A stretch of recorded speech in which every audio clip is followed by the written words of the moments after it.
Today's advice, alam kong narinig at alam nyo na to. Pero, i-remind ko lang din kayo. Huwag kang mag-expect na maging successful ka, na walang paghihirap.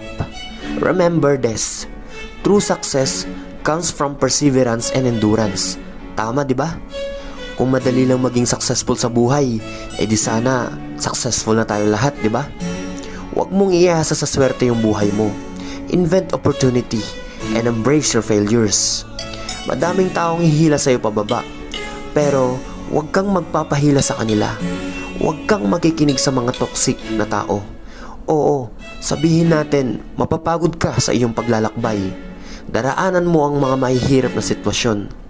Darating ka sa punto na mawawalan ka na ng ganang gawin yung fashion mo at mabibigo ka.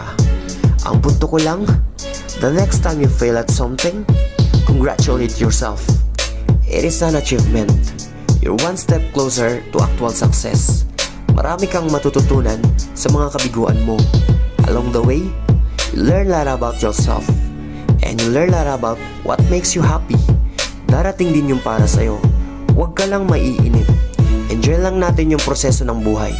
Maging thankful ka kung anong meron ka.